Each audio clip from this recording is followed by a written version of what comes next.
kita selalu mensyukurinya kepada Allah Subhanahu wa taala.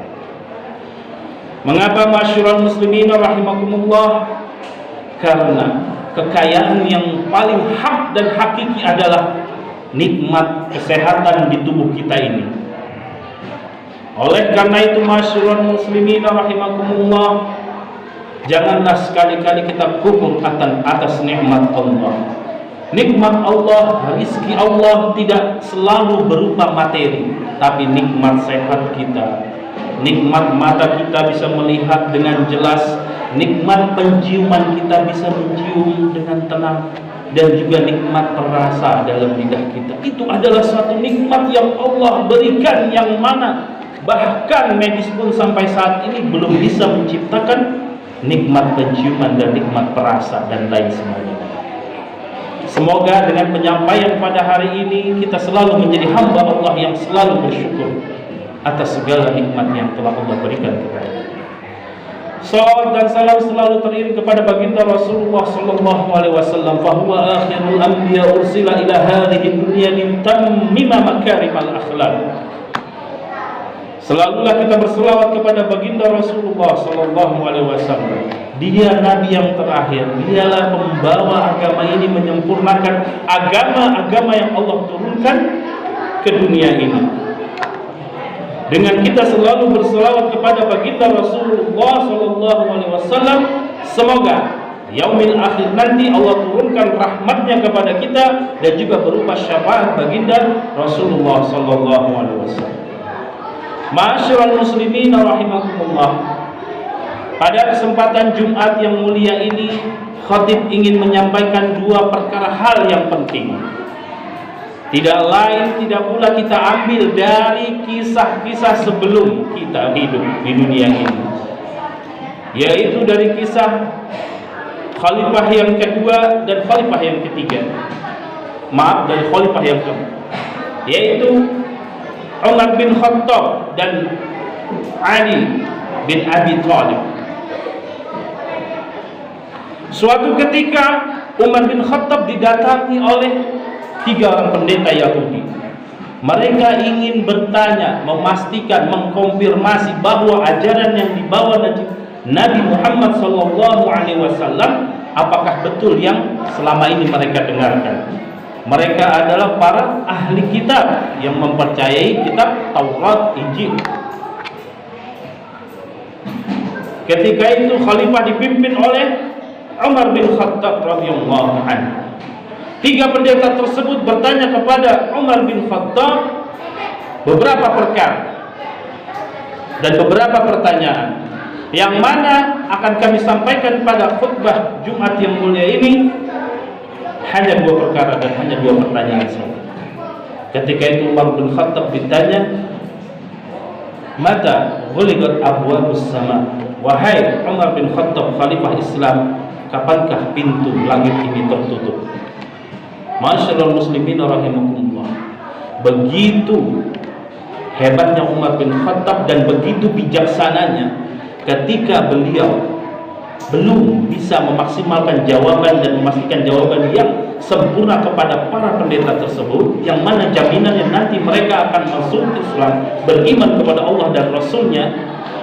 Umar bin Khattab melupakan segala perbedaannya dengan Ali bin Abi Thalib. Dipanggillah sahabat untuk memanggil Ali bin Abi Thalib untuk menjelaskan perkara mata ghuliqat abwabus sama. Para pendeta tersebut bertanya kepada Umar, "Wahai Umar, coba jelaskan bagaimana pintu langit ini tertutup dengan serapat-rapatnya." Umar memanggil Ali dan Ali lah yang menjawabnya, mendelegasikan jawaban yang sempurna. Masyarul muslimin rahimakumullah. Ketika Ali bin Abi Thalib menyampaikan, "Wahai para pendeta, akan kujelaskan hal tersebut." Jawabannya adalah ghuliqat abwabus sama. Pintu langit akan tertutup serapat-rapatnya oleh Allah, ditutup ketika asyirku billah, kalian menduakan Allah, kalian menomor duakan, tigakan, empatkan Allah, tidak menomor satukan. Wa ma huwa syirku billah? Syirik itu bisa menutup pintu rahmat Allah dari langit yang atas. Masyarul muslimin rahimakumullah, perlu kita pahami bersama-sama. Ketika itu para pendeta pun menggelengkan kepalanya dan mereka mengakuinya, apa yang mereka ketahui sesuai dengan apa yang di kitab yang mereka imani. Marilah kita amalkan dalam kehidupan kita sehari-hari. Janganlah sekali-kali kita sampai terbesit menduakan Allah Subhanahu wa ta'ala. Wa ma khalaqtul jinna wal insa illa liya'budun. Perlu kita pahami, bangsa jin dan manusia Allah ciptakan di muka bumi ini hanya untuk tujuannya satu, beribadah kepada Allah. Ketika tujuannya beribadah kepada Allah, sudah pasti itu harus Allah lah yang nomor satu. Janganlah sampai kita terbesit dalam niat kita mempelajari, membaca Al-Quran hanya untuk dilihat, supaya dibilang suaranya bagus, tapi niatkan lillahi ta'ala, hanya untuk Allah Subhanahu wa ta'ala. Harus diniatkan dengan setulus-tulusnya. Dan pertanyaan yang kedua adalah, wahai Ali, jika memang pintu Allah, pintu langit tertutup dengan syirku billah, maka sebaliknya kapan pintu langit tersebut terbuka? Indama taqulu la ilaha illallah, ketika kamu meyakini dan melaksanakan tiada Tuhan selain Allah. Kamu harus mengakui bahwa Tuhan yang patut kita sembah, Tuhan yang patut kita minta pertolongan, itu adalah hanya Allah Subhanahu wa ta'ala.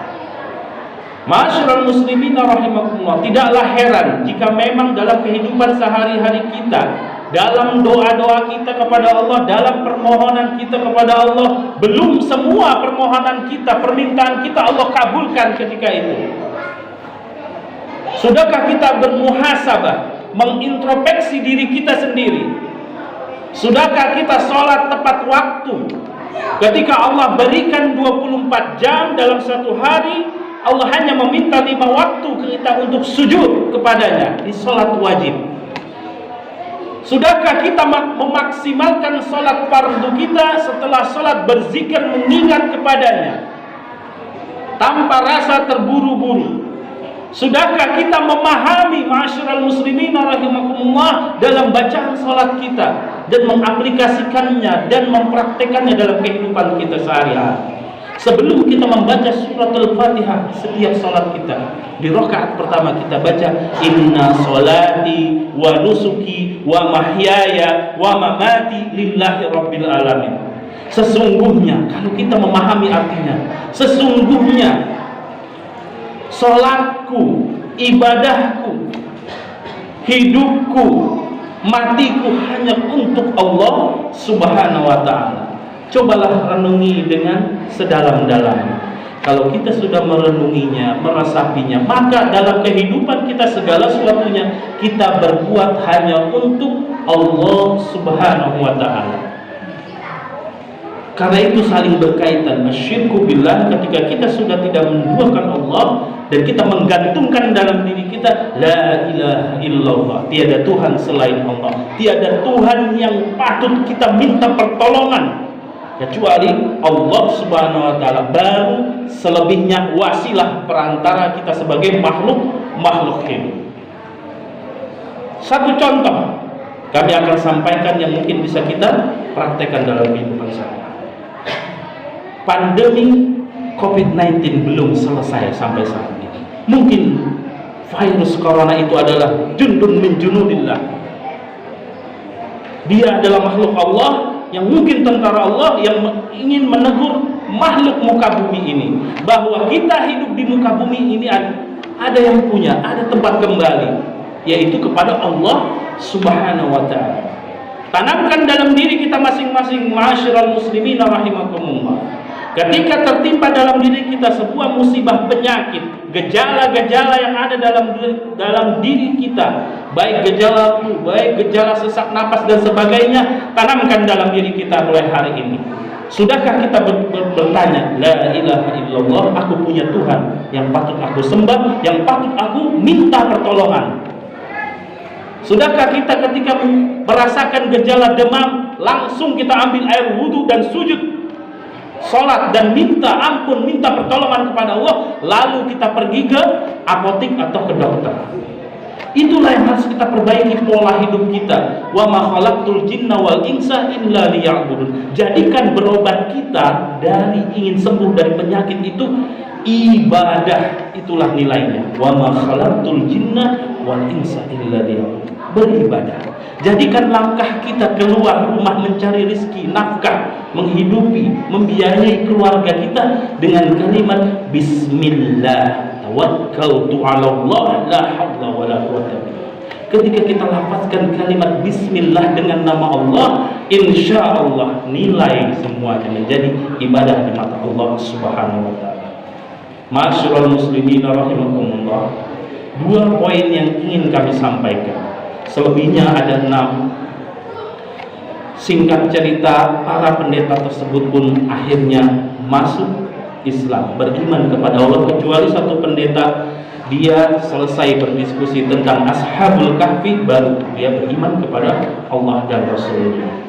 Pelajaran yang kita ambil adalah satu: perbedaan apapun, kita sebagai muslim yang mana bukan perbedaan yang mendasar, bukan perbedaan yang memisahkan kita antara muslim dan bukan muslim, kita kedepankan persatuannya.